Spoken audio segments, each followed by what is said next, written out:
Let's look at this set. 10 persons A through J trade in cashews. Among the 10 persons, 7 persons are retailers, 3 are wholesalers. The retailers buy the cashews from wholesalers and sell it to the individual customers. Okay. Each retailer buys cashews from only one wholesaler and always from the same wholesaler. Okay. So you have just one source from which you can source your cashews. The 3 wholesalers will only send to the 7 retailers. So their source of income is also only these 7 retailers. Okay. The revenue of any trader comprises only the revenue from the sale of cashews, while the cost of any trader comprises only the cost of purchasing cashews. Okay. Wonderful. The table below, in our case on the right hand side, provides the revenue and profit of the 10 traders during the month of March. Each of the 10 traders had no cashews left in their inventory, either at the beginning of the month or at the end of the month. Further, it is known that during the month of March, the profit of each wholesaler was equal to the sum of profits of all the retailers who purchased from. And this is an interesting turn of events. Because now, see, one wonderful thing. I have profit of all 10 participants here. Let's add up this profit. 200 plus 650 is 850, 850 plus 75 is 925, 925 plus 200 is 1125, 1225, 1425, 1425 plus, so 1500, 200. So total profit here is 1700. Total profit here is 1700. Okay. Now, because total profit here is 1700, can you see? Because the profit of each wholesaler was equal to the sum of the profits of all the retailers who purchased from him. Can I say wholesaler 1 profit will be equal to profit of retailers who purchased from him? Wholesaler 2 profit is equal to profit of retailers who purchased from him, or wholesaler 3 profit is equal to profit of retailers who purchased from him, or the 1700 can be split up equally. 850 is the combined profit of wholesalers and 850 is the profit of retailers. And we know there are 3 wholesalers and there are 7 retailers in the list. So 3 numbers, I have to identify 3 numbers from this list of 10 that add up to 850.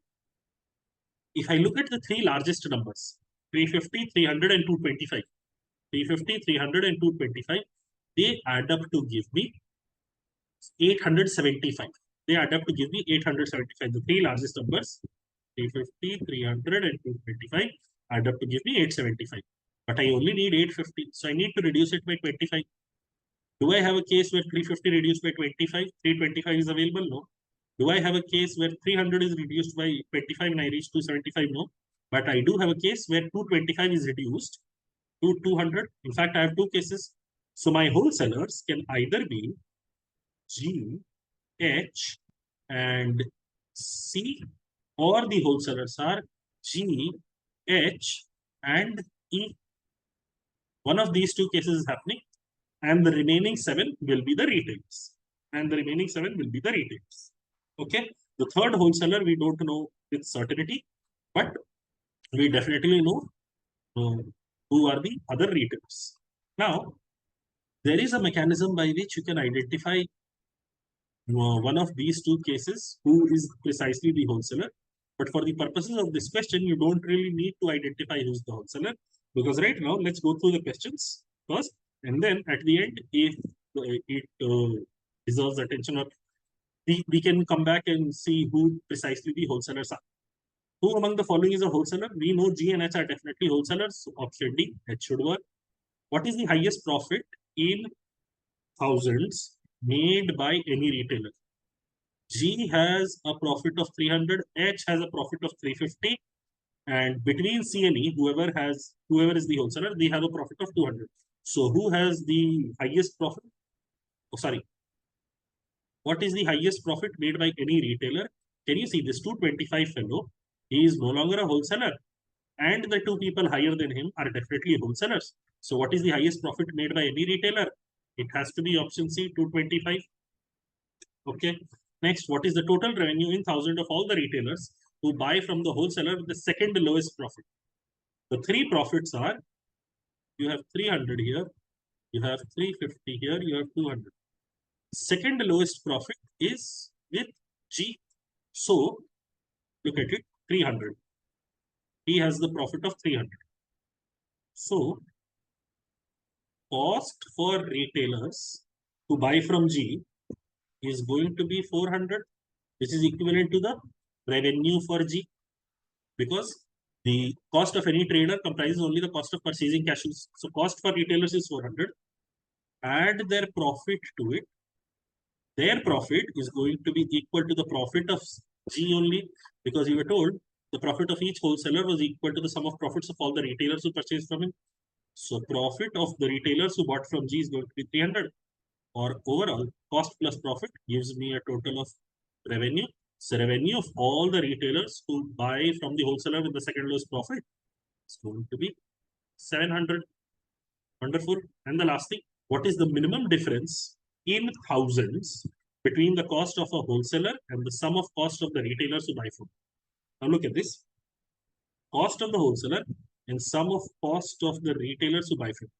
Sum of cost of the retailers who buy from him, they buy it at the price at which the wholesaler sells. So what they're asking is minimum difference between cost of wholesaler and revenue of wholesaler. What is the minimum difference between the cost of wholesaler and revenue of wholesaler? The answer, of course, is 200. Despite not knowing clearly out of C and E who is the wholesaler, we can answer all 4 questions of this set. But in case you are interested, this is additional work and therefore I'm doing it right at the end. In case you're interested and you want to figure out who is the wholesaler out of, we know he's a wholesaler, we know he's a wholesaler. Between C and E, if we are looking for somebody who is the wholesaler, let's go ahead and check. I don't worry about this. What I can do is, let's find out cost. Cost for A is going to be 225. Cost for B is going to be 50. Basically, revenue minus profit gives me cost. Cost for C is going to be 500. Cost for D is going to be 350. Cost for E is going to be 200. Cost for F is going to be 175. Cost of I is going to be 450. And cost of J is going to be 250. Let's add all the costs up. Let's see. Are we left with 450 and 250 add up to 700. 700 plus 200 is 900. 900 plus 175 is 1075. 1075 plus 350 is 1425. 1425 plus 50 is 1475. 1975. 2200. They're reaching 2200. And see, the cost right now it is 2200, but what it ideally should be, in the case when we exclude E as the wholesaler, then we are checking G, H, and E are wholesalers. Their revenue will be how much? 600 plus 400 plus 400, 1400. And cost of retailers will be, I will no longer consider 200. 200 is gone. Cost of retailers will be 2000. From 2200, I will exclude 200 cost, because the cost of wholesaler is not to be considered, only the cost of retailers. Cost of retailers should be equivalent to the revenue of wholesalers. That is not the case here. So E cannot be the wholesaler. How about when I put G, H, and C as wholesalers?